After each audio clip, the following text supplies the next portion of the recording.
Nobody. कहानी की शुरुआत में हम हच नाम के एक आदमी को देखते हैं जो पुलिस कस्टडी में होता है। ऑफिसर्स उससे सवाल करते हैं कि आखिर तुम कौन हो।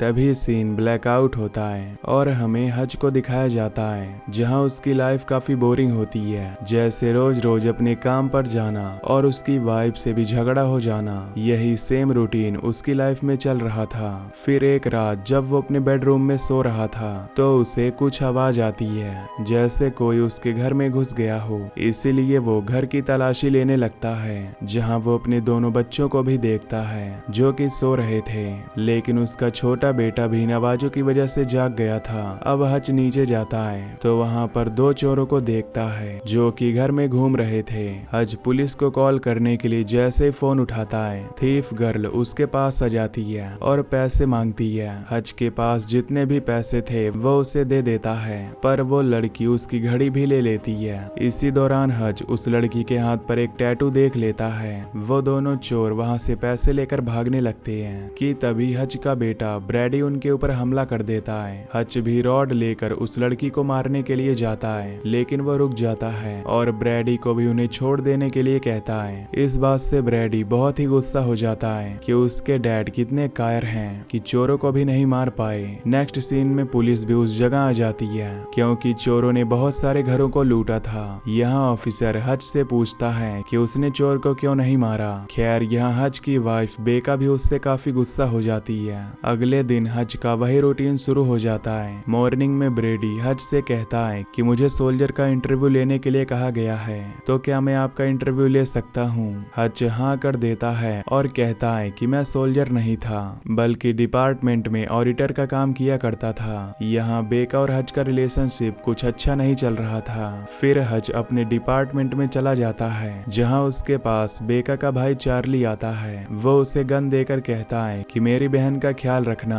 वो हच की बेइज्जती भी करता है और वहां से चला जाता है। दूसरी ओर सब अपने कामों में व्यस्त थे तो हच एक रूम में जाता है और दरवाजे को बंद कर लेता है। यहाँ पर वो रेडियो चलाकर गाने सुनने लगता है कि तभी रेडियो पर किसी आदमी की आवाज आती है जो कि हच से कल रात के हादसे के बारे में पूछता है। हच उसे बताता है कि कल रात उसके घर में दो चोर घुस आए थे जिसमें एक लड़की और एक लड़का था। वो दोनों बहुत ही घबराए हुए थे और जब मैं लड़की को मारने के लिए उसके पास गया तो मैंने देखा कि उसकी बंदूक में गोलियां नहीं थी, इसलिए मैं रुक गया। यहाँ हच को देखने से लगता है कि वो कुछ तो छुपा रहा है। हच अपने फादर के घर आ जाता है। वो उनके लिए खाना लेकर आया था। उसके फादर उससे पूछते हैं कि क्या तुम ठीक हो। हच कहता है कि हाँ, पर उसके फादर को वो ठीक नहीं लग रहा था। इसीलिए वो हच से कहते हैं कि तुम्हें याद है ना कि हमारी पहले क्या पहचान हुआ करती थी। ये बात सुनकर हच कुछ सोचने लगता है, जिसके बाद वो अपने घर वापस आ जाता है और ब्रेडी से उसके स्कूल के बारे में पूछता है। ब्रेडी उससे बताता है कि हाँ, आज स्कूल में सब कुछ ठीक हुआ। तभी उसकी बेटी आ जाती है और कहती है कि डैड, मेरा ब्रेसलेट नहीं मिल रहा है। हच उससे कहता है कि तुमने उसे कहाँ पर रखा था। वो कहती है कि उसने इस बाउल में रखा था, शायद वो चोर ब्रेसलेट को भी ले गए हैं। ये बात सुनकर हच बहुत गुस्से में आ जाता है और घर से बाहर चला जाता है। फिर वो वापस अपने डैड के घर आ जाता है और उनकी अलमारी में से जैकेट, कुछ पैसे और गन ले लेता है। उसके पास FBI का पास भी था। वो वहाँ से जाने लगता है। तभी उसके डैड वहाँ पर आ जाते हैं और कहते हैं कि तुम इतनी जल्दी वापस आ गए। हच कहता है कि मुझे एक जरूरी काम निपटाना है। जिसके बाद वो शहर के सारे टैटू स्टोर में जाकर स्टोर ऑनर से चोर के उस टैटू के बारे में पूछने लगता है, पर कोई भी उस टैटू के बारे में नहीं जानता था। इसके बाद वो एक शॉप में जाता है जहां पर वो अपना FBI वाला पास दिखाता है और उनसे पूछता है। तभी ऑनर के पास बैठा हुआ एक आदमी कहता है कि तुमने जो कपड़े पहने हैं और जो पास तुम्हारे पास है वो 20 साल पुराना है। तभी पीछे खड़ा आदमी हच पर गन पॉइंट कर देता है। हच उन्हें पैसे दिखाकर कहता है कि मैं किसी की तलाश कर रहा हूँ। वहाँ का ऑनर कहता है कि तुम पैसों से सब कुछ नहीं खरीद सकते।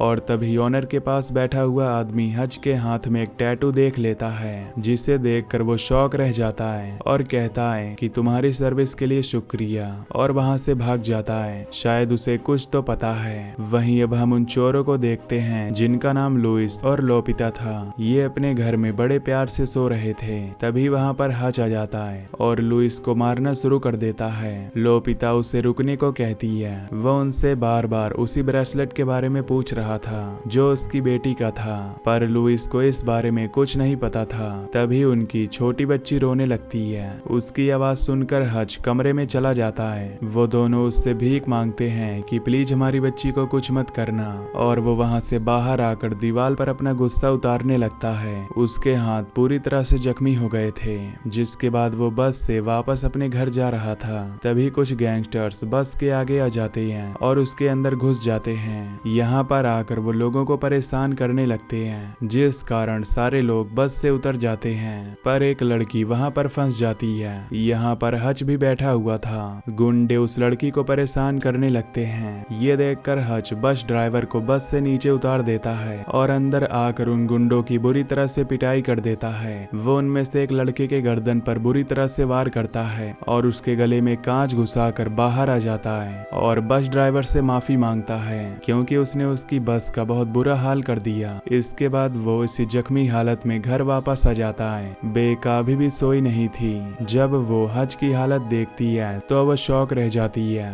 हज उसे कहता है कि आज का दिन बहुत ही अलग था। इसके बाद बेका हज की मरहम पट्टी करती है। वो बेका से कहता है कि वो उसे बहुत मिस करता है। बेका कहती है कि मैं तो हमेशा तुम्हारे पास ही तो हूँ, लेकिन हज के कहने का कुछ और ही मतलब था कि हमारे बीच पहले जैसा कुछ नहीं रहा। उसे याद ही नहीं कि उन्होंने आखिरी बार हक कब किया था। ये सुनकर बेका पिघल जाती है। इसके बाद सीन शिफ्ट होकर हम यूलिन नाम के एक आदमी को देखते हैं जो बहुत अमीर आदमी होता है और ऑप्शेक नाम की कंपनी चलाता है। दरअसल इसमें सारा रशियन का पैसा इकट्ठा होता है उनके डिस्प्यूट का, जिन पर वो मौज मस्ती किया करते थे। ये उनका बिजनेस का हिस्सा था। वो एक क्लब में जाता है और वहाँ डांस के साथ साथ गाना गाता है। यूलियन के साथ उसका राइट हैंड पॉवेल भी होता है, जिसका सब मजाक उड़ाते हैं क्योंकि किसी ने पहली बार पॉवेल को देखा था। तभी उसके कुछ पार्टनर्स उसे कहते हैं कि तुम्हें ये नाच गाना शोभा नहीं देता, तुम ऑब्शेक के ऑनर हो।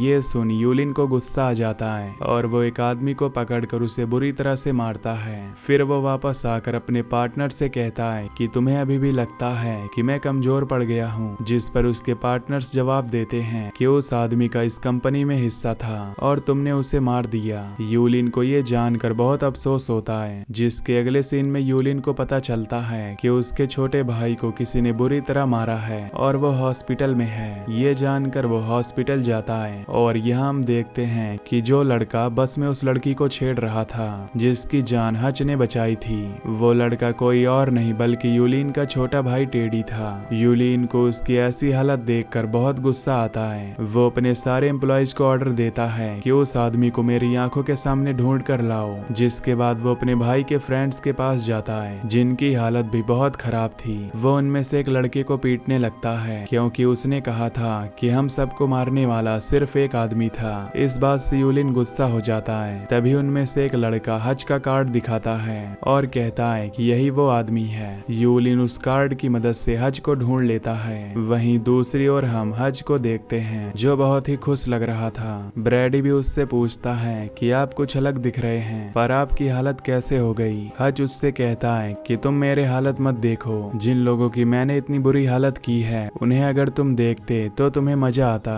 और जिस दिन चोर हमारे घर में घुसे थे उस दिन तुमने बहुत बहादुरी दिखाई थी। I am proud of you. ये सुनकर उसे बहुत अच्छा लगता है। इसके बाद घर की लैंडलाइन पर हज के लिए कॉल आता है। दरअसल ये उसका सौतेला भाई हैरी होता है जो उसे रेडियो पर ही कॉल किया करता था। हज उससे कहता है कि मैंने तुम्हें कहा था कि तुम मेरे घर पर फोन नहीं कर सकते, जिस पर वो बताता है कि तुमने जिस लड़के को उस दिन बस में मारा था वो यूलिन नाम के आदमी का भाई है और वो बहुत ही पावरफुल है। हज कहता है कि वो सब कुछ एक मिसअंडरस्टैंडिंग थी और हाँ वो मुझे नहीं ढूंढ सकते।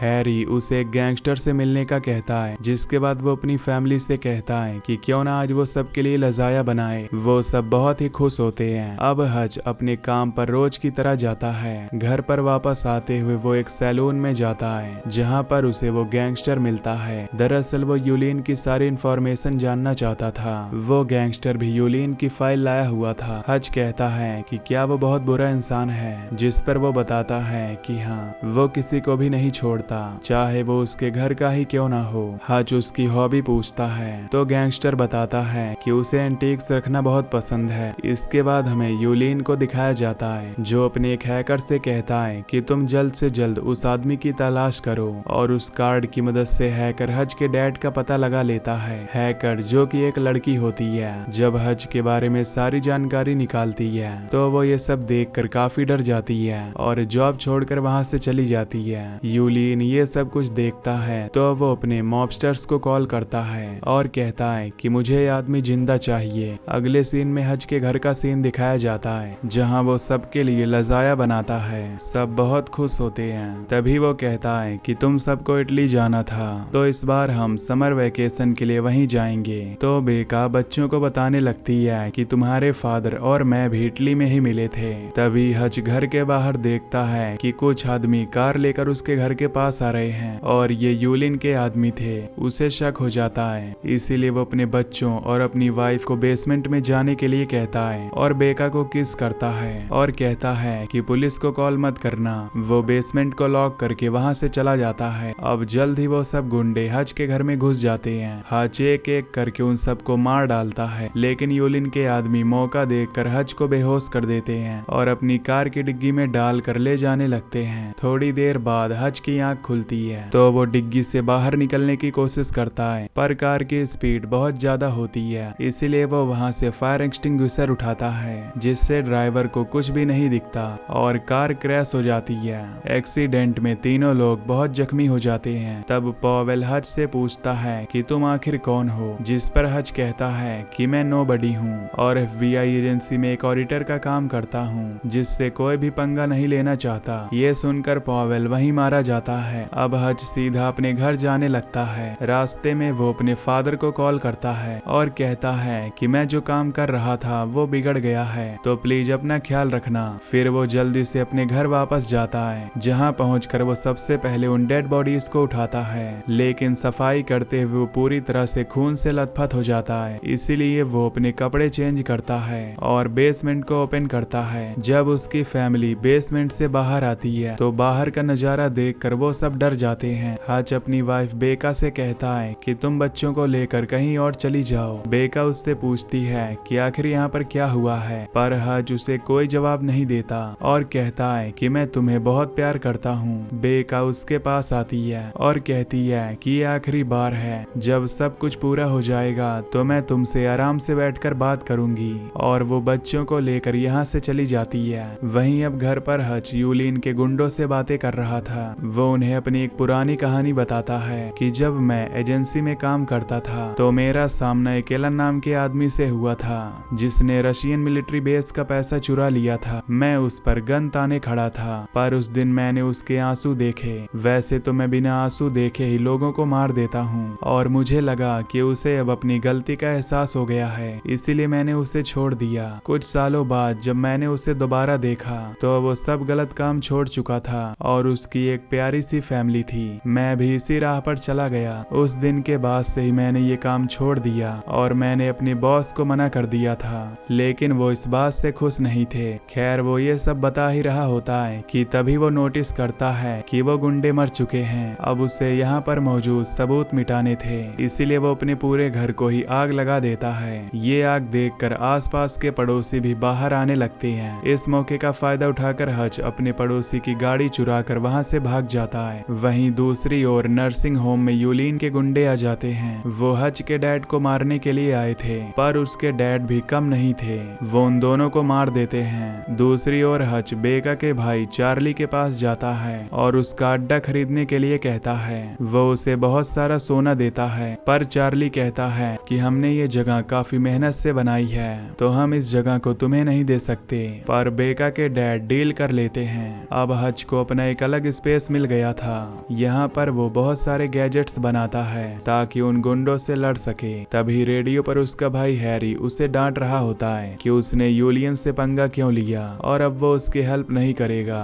हज कहता है कि मेरे पास एक प्लान है। ये कहकर वो रेडियो बंद कर देता है। इसके बाद वो यूलियन के अड्डे पर जाने लगता है, जहाँ पहुंचकर वो सारे गार्ड्स को मार देता है और ऑब्सेक के सारे पैसों में आग लगाकर सब कुछ राख कर देता है। फिर वो सीधा क्लब में चला जाता है और बैठकर खाने लगता है। तभी यूलियन उसे नोटिस करता है। वो कहता है है कि तुम यहाँ पर क्या कर रहे हो, क्या यहाँ खाना खाने आए हो। हज कहता है कि मुझे तुमसे अकेले में कुछ बात करनी है। यूलिन अपने सभी लोगों को बाहर भेज देता है, जिसके बाद हज उसके सामने जले हुए पैसों की गड्डी फेंक देता है, जिसे देखकर यूलिन को बहुत गुस्सा आ जाता है क्योंकि उसने उसका ऑब्सेक बर्बाद कर दिया। हज उसे कहता है कि मैं जानता हूँ कि तुम भी ऑब्सेक से आजाद होना चाहते थे, तो अब मैंने तुम्हारे लिए सब कुछ आसान कर दिया है, तो अब मेरी फैमिली से दूर रहो और किसी आइलैंड पर चले जाओ। ये कहकर वो वहाँ से बाहर आ जाता है। तभी यूलिन अपने लोगों को लेकर उसका पीछा करने लगता है। यहाँ हज बड़ी चालाकी से यूलिन के सारे लोगों की कार क्रैश करवा देता है। यूलिन उसका पीछा करते करते उसके अड्डे तक आ जाता है, लेकिन अब हज की गोलियां खत्म हो गई थी, इसलिए वो कार के पीछे जाकर छुप जाता है। यूलिन उससे कहता है कि क्या हुआ,